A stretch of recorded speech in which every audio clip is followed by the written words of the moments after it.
Hi friends, ఈరోజు నేను ఆకుకూర పెసరపప్పు చేస్తున్నాను. ఫ్రైలా ఉంటుంది. చూడండి, ఆకుకూర అనేది నేను ఒక 5 కట్టలు తీసుకున్నాను. అది నీట్గా కడిగి పెట్టాను ఒక 3 to 4 టైమ్స్. అంతలోపు నేను కడాయిలో ఆయిల్ వేడైన తర్వాత కొద్దిగా శనగపప్పు, పచ్చిమిర్చి ఆయిల్లో బాగా వేగితే మనము తినడానికి మంచిగా ఉంటుంది. అండ్ కరివేపాకు, పెసరపప్పు అనేది ఒక 5 minutes నేను నానబెట్టి పెట్టాను. ఒక 2 స్పూన్స్ అంతా పెసరపప్పు వేయాలి. అల్లం పేస్ట్, ఇవన్నీ కూడా బాగా వేగాలి ఆయిల్లో.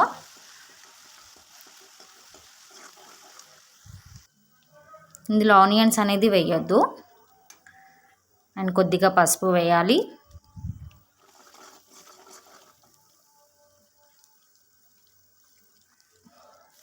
అలాగే మనం కడిగి పెట్టుకున్న ఆకుకూర అనేది కూడా వేయాలి. ఇది అనేది మనకి హెల్దీ అండి. మనకి ఆకుకూరలు అనేది పప్పు ద్వారానైనా, ఇలా ఫ్రై టైప్ అయినా, కర్రీ టైప్ అయినా ఇలా తీసుకున్నా కూడా మనకి హెల్దీగా ఉంటుంది. చూడండి, ఆకుకూర అనేది ఆయిల్లో వేగాలి.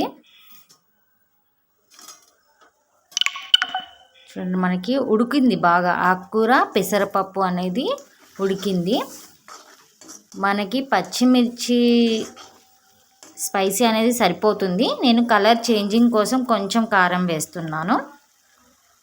అలాగే సాల్ట్ కూడా టేస్ట్కి సరిపడా వేసుకోవాలి.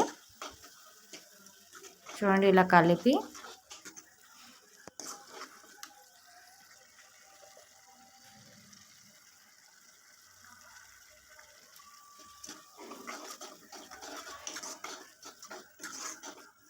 మనకి ఎసరు అంతా కూడా పోయేంత వరకు ఉడకనివ్వాలి.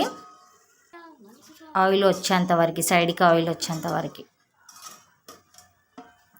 చూడండి, మనకి ఆయిల్ అనేది వస్తుంది కదా. సో మన కర్రీ అనేది రెడీ అయ్యింది.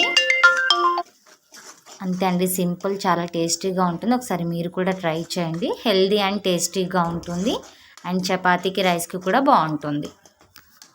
Thank you.